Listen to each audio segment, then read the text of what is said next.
therapy in a nutshell and what actually happens in a session.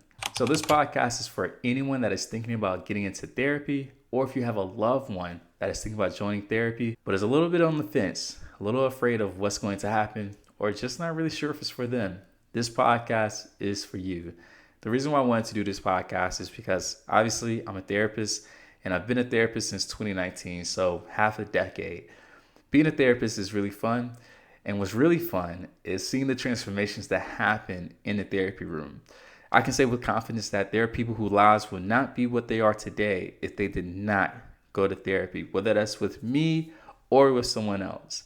I mean, I can't begin to share some of the transformations that have happened, whether it be people who have doubled their income, increased their profits, increased their happiness, overcame addictions, put marriages back together, relationships back together, fall in love with themselves for the first time in a long time. So many different things, being able to overcome their past traumas, like there's a lot. And therapy is the key to all that. So if you're someone that's looking for those transformations, those changes, and it's maybe it's one that I haven't mentioned, right? But if you're looking for some type of change in your life, therapy is the place to start. So with that being said, I'm gonna go ahead and jump into the first point as to what therapy is like. But before I do, make sure you subscribe to this channel so that you can get more information like this. And here's the thing. If you've been a loyal listener to this podcast, you've actually, I can say with confidence, you've kind of been to therapy, if you will, because a lot of things that I share in these podcast episodes are things that I would share in a therapy session. So by subscribing to this podcast, you definitely get a taste of what it's like to be in therapy, and you can go ahead and start your journey today by just simply hitting that subscribe button. So point number one as to what therapy is like in a nutshell, well, therapy is kind of like basketball practice or any practice in terms of a sport that you've gone to. And I'm not just saying that because I'm biased as an ex-basketball player. No, therapy is really like that. You know, when you go to basketball practice, your goal is to go to practice to simply get better. But here's the thing, we're not just doing random stuff. We're working on the things that we feel are weaknesses in our game. And to do this, we need to talk to the coach, which is like a therapist. And we need to tell them what our weaknesses are and what it is that we're wanting to improve in. And it's the jobs coach to give you the drills that you need to work on to get better with your ball handling, get better with your jump shot, get better with your defense, if you will, or maybe even just simply get in shape. That is the job of the coach. And the job as the athlete is for you to show up willing and ready to take action on these drills. Now, what does that look like for someone that's entering therapy?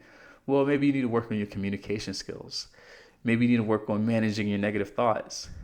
Maybe there's some things from your past that's holding you back, and you need some help being able to let go of your past so you can really grasp your future. Things like that are like the drills that you need to take when it comes to therapy, that you need to practice when it comes to therapy.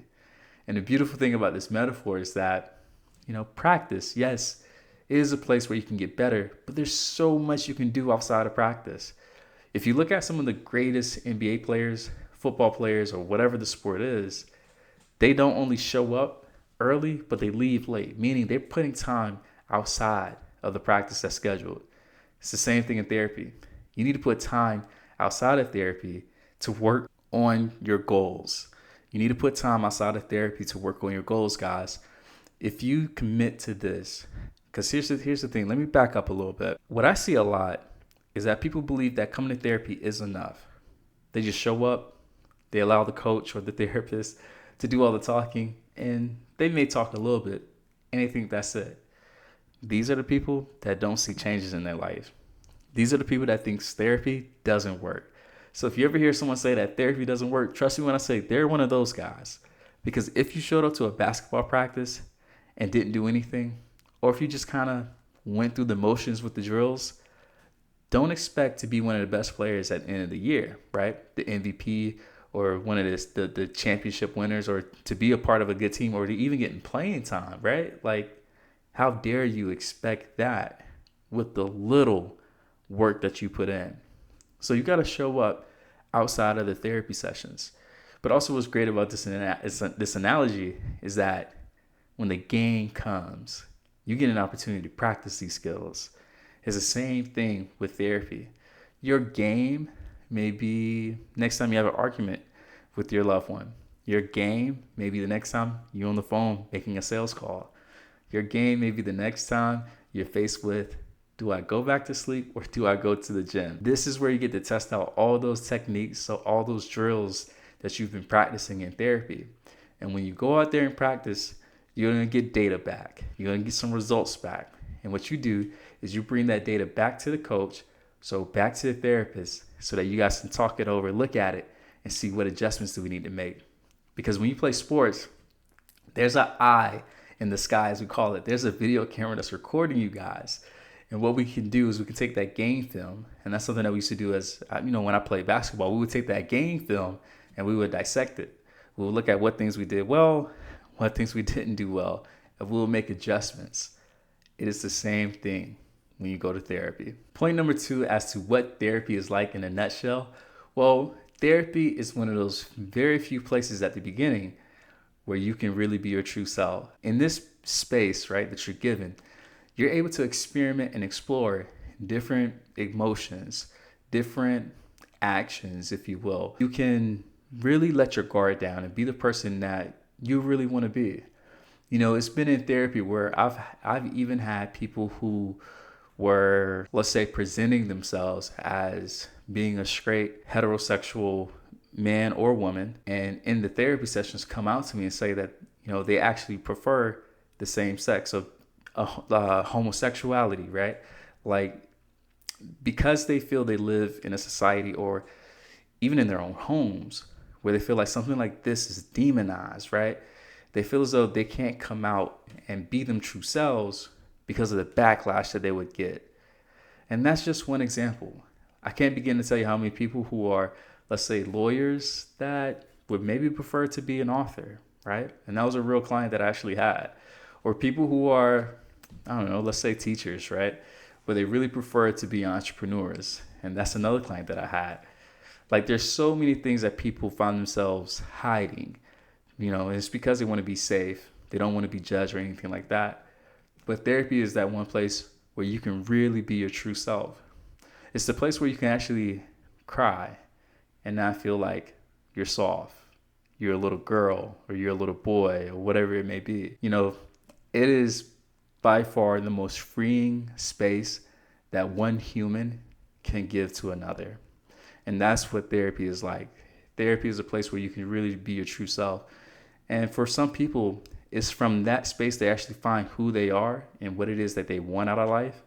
And then they can set a plan with that therapist to actually go and achieve these things, to grasp these things. But you can't do that unless you're being true and honest with yourself. And having someone to help facilitate that with you is a great thing to have. So point number 2, therapy is a place where you can truly find yourself.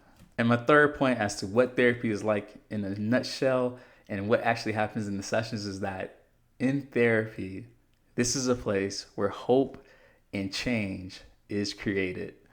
Now let's talk about the first one. And I'd love to give a definition of hope. So hope is a feeling of expectation and desire for a certain thing to happen. Now, how does this happen in a therapy session? When I'm talking to my clients and they're telling me about all the things that they've gone through, I'm able to draw similarities to their story, whether it be mine or previous clients that have experienced similar things. And I'm able to share with them how this client or how I myself has had that same thought and been successful later, has had that same experience happen to them and come out on the other side of it. In the real world, people sometimes cover up their pain points, things that they struggle with, if you will.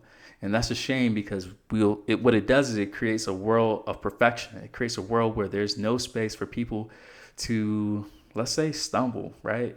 Be imperfect. And that's a very, very hard thing to live up to. But in therapy, none of that matters.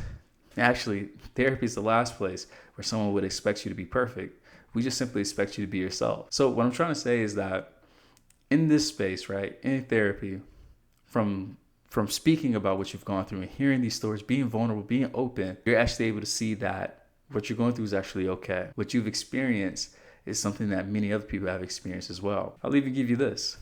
Just this week, I had a new client that was telling me about some of the anxieties that he was experiencing. And what I did was I actually showed him a study that showed that anxiety is actually needed That's right, needed for you to perform at your peak, to perform at your highest level. Because people come to therapy thinking that they need to get rid of their anxiety in order to have a great life. And if I were to help you to get rid of your anxiety, you wouldn't perform at the level that you perform at. That's the thing with anxiety. And that's honestly the thing about therapy. You get to learn new studies. You get to learn how the mind works. And what that does is it helps you to see that this is actually normal, what you're going through. So that's the first part. Change, right? So change is the other thing that happens in the therapy room. And it comes from the therapist listening to what you have to say, the struggles that you're experiencing, right? So the things that are getting in the way of the goals and the desires that you have, right? So those obstacles, we're able to see them, identify them, and then give you techniques that's going to help you to overcome them. I have so many techniques that I give clients that I honestly tell them to create a photo album so that they can save them, but I also tell them to write notes during our sessions. And the reason why is because at any given time, they can pull out a technique, use it, and get new results from maybe something they've been struggling with their whole life. You know the definition of insanity, right? Doing the same thing over and over and over again, expecting a new outcome. But when I give you a new thing to do, that will give you the new outcome that you're looking for. And this is what happens in therapy. At the end of the day, therapy is just a conversation that two people are having. And one side, honestly, the therapist, they're just simply educated on psychology and how the mind works. And from hearing and listening to your problems, things that you're struggling with, they're able to give you strategies to help change your life.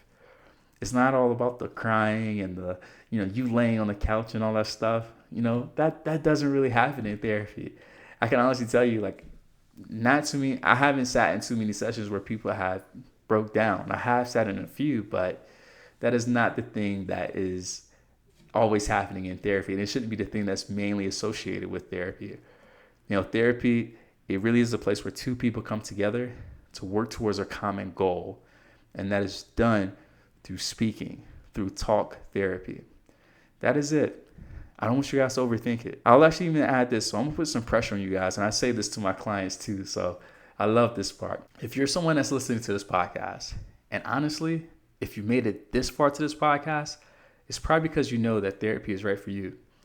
So if you're listening to this podcast, I would challenge you to go to your first therapy session and to go to your first therapy session within the next 30 days. It's very easy, guys. You can just simply type in therapist near me. There's a ton of websites. One of them is Psychology Today.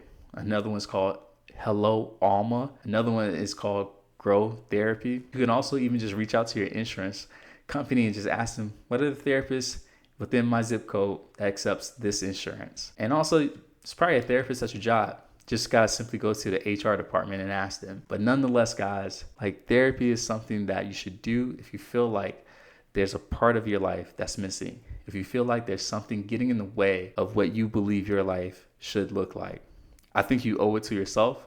If you have kids, you owe it to your kids to show them that they shouldn't allow obstacles to get in their way. And if you have a mentor, a parent, or someone that has poured into you, you owe it to them to show what is actually possible when someone believes in them, when someone takes them under their wing and pours into them. That is what you owe them. So with that being said, I'm gonna go over these 3 main points of what therapy is like. And again, make sure you subscribe to this channel. So the first main point that I made is that therapy is kind of like basketball practice. You come together with your coach and you go over the drills that are necessary to improve your game. The second point that I made is that therapy is a place where you could find your true self. Let that guard down and really show the world, but honestly show yourself who you really are. And then the third point that I made is that therapy is a place where hope and change is created. This is Coach Wells. I'm a licensed therapist. Thanks for checking out this podcast, and I'll see you later.